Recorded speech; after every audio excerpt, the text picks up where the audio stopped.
لفظ اللہ کا کیا مطلب ہے؟ لفظ اللہ کے کیا معنی ہیں؟ زوجہ منصور کڑک سے، یہ کرک لفظ ہے، کڑک ہے، پتہ نہیں کوئی شہر ہے کے پی کے کا۔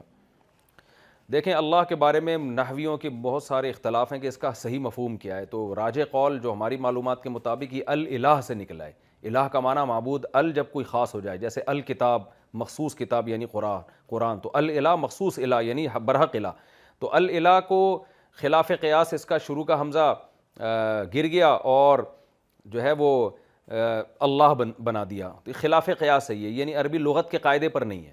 اور بعض حضرات نے کہا یہ ایسا عالم ہے جس کے حقیقی مفہوم، جو حقیقی معنی کسی کو معلوم نہیں ہے، تو اگر اس کے ہم میننگ بیان کریں گے تو المعبود سے الہ، لیکن اب یہ اللہ کا علم بن چکا ہے، اب یہ کسی اور کو نہیں کہا جا سکتا۔ جیسے الکتاب قرآن کو کہا جاتا ہے نا، تو آپ قرآن کے علاوہ بھی کتاب کو الکتاب کہہ سکتے ہیں، لیکن الہ سے جب اللہ کا لفظ اخذ کر لیا گیا تو اب یہ لفظ اللہ کا علم ہے۔ اللہ علم کہتے ہیں جو کسی کے ساتھ خاص ہو، اس میں اس کے وصفی معنی ملحوظ نہ ہو، تو اب یہ لفظ کسی اور پر اس کا جو ہے اطلاق نہیں ہو سکتا۔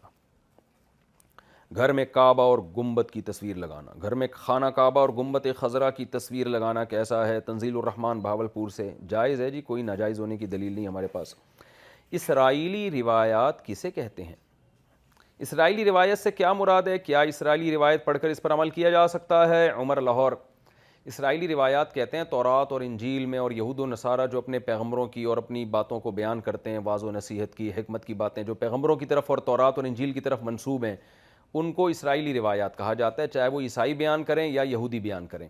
ان کے بارے میں حدیث میں آتا ہے لا تصدقوہ ولا تکذبوہ، نہ ان کو جھوٹا کہو نہ ان کو سچا کہو، اس لیے کہ سچا ہونے کی بھی دلیل نہیں ہے، جھوٹا ہونے کی ہو سکتا ہے سچا ہو اور یہ بھی ہو سکتا ہے کہ جھوٹا ہو، تو اس میں توقف اختیار کیا جائے، البتہ اس میں کوئی ایسی نصیحت کی بات ہو جس سے ہماری شریعت اس کے اگینسٹ نہ ہو، ٹکرا نہ رہی ہو، تو پھر اس پر عمل کرنے میں کوئی حرج نہیں ہے، کیونکہ حدیث میں آتا ہے الحکمت ضالۃ المومن، کہ حکمت جو ہے مسلمان کی گم شدہ چیز ہے، تو جہاں سے بھی ملے اس کو لے لینی چاہیے۔